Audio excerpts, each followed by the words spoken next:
રાજ્યમાં એકમાત્ર સૌરાષ્ટ્ર ઝોનની ખાનગી શાળાઓની ફીમાં વધારાને બદલે ઘટાડો કરવામાં આવતા ફી નિયમન સમિતિ સામે શાળા સંચાલકોમાં રોષ જોવા મળ્યો છે। રાજ્યની સ્વનિર્ભર શાળા સંચાલક મંડળના પ્રમુખ ભરત ગાજીપરાએ આ અંગે શિક્ષણ મંત્રી કુબેર ડિંડોરને લેખિતમાં રજૂઆત કરી છે, જેમાં વડોદરા, સુરત અને અમદાવાદમાં ફી નિયમન સમિતિએ ખાનગી શાળાઓની ફીમાં 7 થી 12% વધારો મંજૂર કર્યો છે, પરંતુ રાજકોટમાં બેસતી સૌરાષ્ટ્ર ઝોનની એફઆરસીએ ફી વધારવાને બદલે ઘટાડતા રોષ જોવા મળી રહ્યો છે। 70 થી 25 જેટલી ખાનગી શાળાઓની ફીમાં ઘટાડો કરવાનો ઓર્ડર કરવામાં આવ્યો છે, જેમાં 45 સ્કૂલની ફીમાં 5000 સુધીનો, જ્યારે કે 15 સ્કૂલોની ફી 3 વર્ષ માટે ફ્રીઝ કરી દેવામાં આવી છે। આમ ફી નિયમન સમિતિએ વાર્ષિક 5000 સુધીની ફી ઘટાડો કરવાનો નિર્ણય કર્યો છે। ફી ઘટાડાના નિર્ણય બાદ હવે સ્વનિર્ભર શાળા સંચાલક મંડળ લડતના મંડાણ કરશે।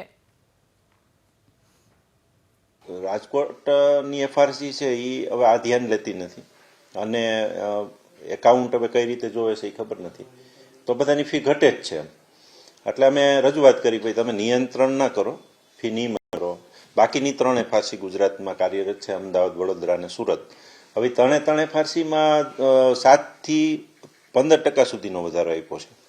એ અમે બધા ડોક્યુમેન્ટ મંગાવ્યા, એની ફાઇલ બનાવી અને શિક્ષણ મંત્રીશ્રીને રજૂઆત કરવાના છે। એટલે આમ જોઈને તો આખા સૌરાષ્ટ્ર ઝોન એટલે રાજકોટ ઝોન એમાં ટોટલ 5200 દરખાસ્ત આવે છે। હવે એમાં 700 ફાઇલ જ એવી છે કે જે ફી વધારો માંગે છે, બરાબર, અને એ વ્યાજબી માંગે છે। 2-4 શાળાઓ એવી હોય કે એમને વધારો જોતો હોય, અને 7 થી 10% ફી વધારો શિક્ષકના પગાર માટે અને ખર્ચ માટે અમે માંગતા હોઈએ છીએ। હવે એમાં એ નિયંત્રિત કરે તો હવે આવતા વર્ષથી જો કદાચ શિક્ષકોને પગાર વધારો નહીં મળે તો શિક્ષકો રોડ ઉપર આવી જશે અને શિક્ષણમાં અરાજકતા ફેલાશે। અમે તો વાલીઓનું વિચારીએ છીએ, શિક્ષણનું એની પહેલાં વિચારીએ છીએ કે ભાઈ કોઈ અરાજકતા ન થાય, પ્રોપર રીતે ચાલે। હવે તમે આખું સેલ્ફ ફાઇનાન્સ જે ગુજરાતની અંદર શિક્ષણનું કામ કરી રહ્યું છે, તમે જુઓ તો સેલ્ફ ફાઇનાન્સ સ્કૂલો જ આ રિઝલ્ટ લાવી રહી છે, કારણ કે સરકારી ને ગ્રાન્ટેબલ શાળાઓનું અસ્તિત્વ હવે જોખમમાં છે, અને તો શિક્ષણ કોણ આપશે? એટલે અમે ગુજરાતનું ભલું ઈચ્છીએ છીએ શિક્ષણમાં કે ભાઈ જે કાંઈ થાય વ્યવહારિક ને પ્રોપર રીતે થાય, અને ખોટી રીતે ફી વધારતા હોય એની અમે કોઈ તરફેણ કરતા નથી।